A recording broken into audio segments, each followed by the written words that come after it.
өндүрүшчүлөр күчтүү сомдун алкагында сыртка товарды сата албайт. Ошон үчүн алар баягы Кыргызстан ичинде иштегенге зарыл болуп калат. Же болбосо сырттан импорт алып келип Кыргызстанга сатууга ушундай аргасыз болуп калат да. Азыркы болуп аткан саясат ушуга алып келип жатат. Эгерде биздин баягы ички ушул экономиканы өндүрөбүз десек, бир чоң нерсеге барышыбыз керек. Ал деген нерсе элге жакпай калышы мүмкүн, саясатчыларга жакпай калышы мүмкүн. Анткени ал популярдуу эмес.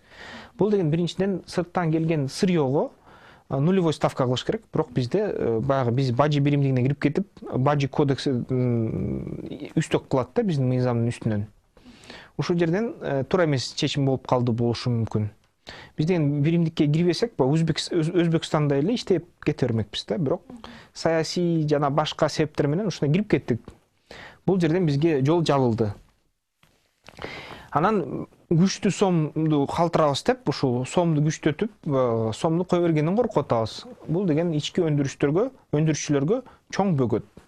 Эгерде сомду кое берип койсо, Казакстандагы теңдегидей, анда биздин өндүрүшчүлөр күчтөнмөк, товарды Кыргызстанда жасап сыртка сатмак. Ал эми бизде товарлар жакшы эле сатылып атат өлкө ичинде, бирок бүт ошол товарлар сырттан келген, контрабанда менен бажы биримдигинен келип атат, Евразиялык экономикалык биримдигинен. Анан Кытайдан келип атат. Бирок импорт менен жашаган өлкө эч качан өнүкпөйт, билесиңер.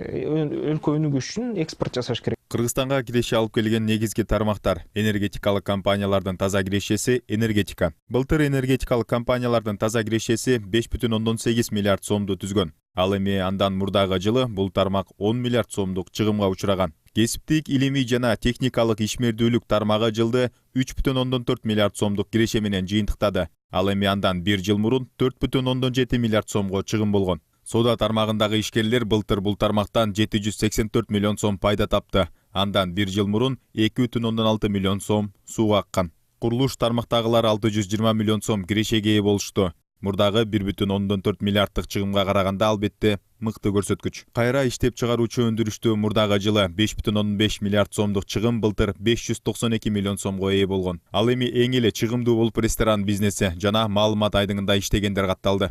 Бизде Кыргызстанда кирген швейный сырьё салык төлөш керек. Бизге баягы көмүскөдө турган компаниялар, инвесторлор тартылбайт, анткени инвесторлор айтат, көмүскөдөн чыккыла деп атат. Көмүскөдөн чыкса, соцфондко аябай өлөрчө көп акча төлөп калат да. Мисалы үчүн тигүүчү 10% төлөйт, 18% төлөйт соцфондко, компания болсо 17% төлөйт үстүнө. Ошону менен барып, баягы фомс башка иштер менен барып 37% төлөп калат компания бир ишкер үчүн. 37% таза мындай келген акчадан бул деген абдан көп пайыз да, анын эч ким кызыктар эмес. Ошон үчүн баары көмүскөдө калганы кызыктар. Бирок жанакындай сырткы шарттар өзгөрүп атат.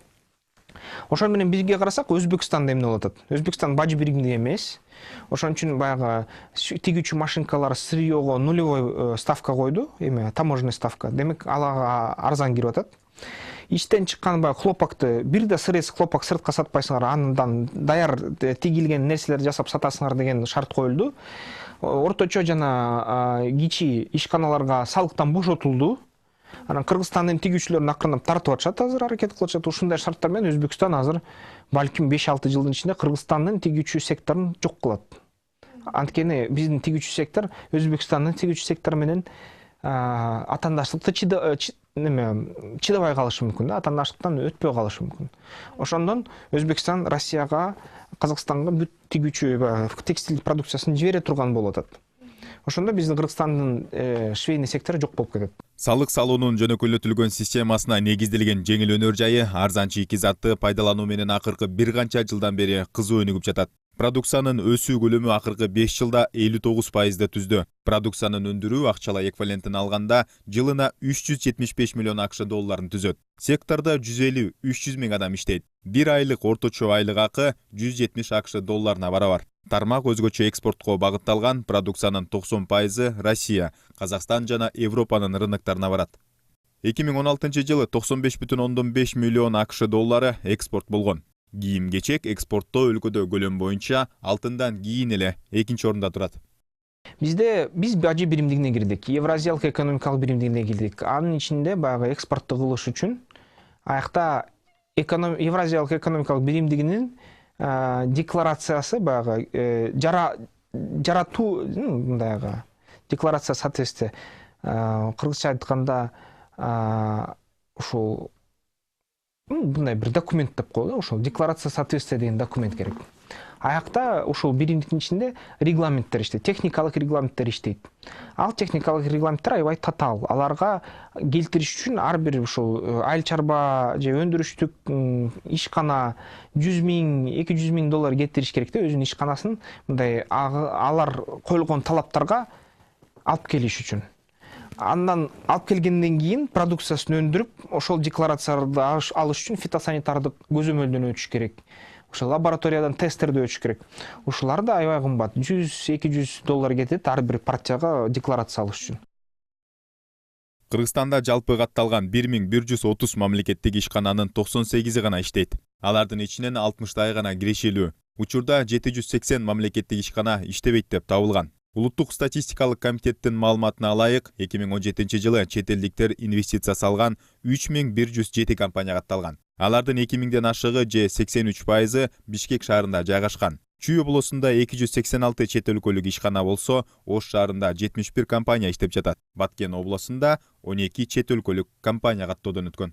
Демек азыркы бүгүнкү күндө кайсы товар эң күчтүү деп айтууга кыйын. Биздин баягы сырткы экспортто мындай экономикабызды караганда өкмөт мынтип карайт. Кумтөрдүн эсеби менен же кумтөрсүз деп эки көрсөтөт да, эки ошол сүрөттө. Кумтөр менен баары жакшы, алтын эң жогорку 8% ВВПге берип атат жалпы ички өнүм продукцияга. Кумтөрсүз сүрөт кичине мындай 4-3% эле өнүккөндөй болуп атат экономика. Өндүрүш аябай жай өнүгүп атат да.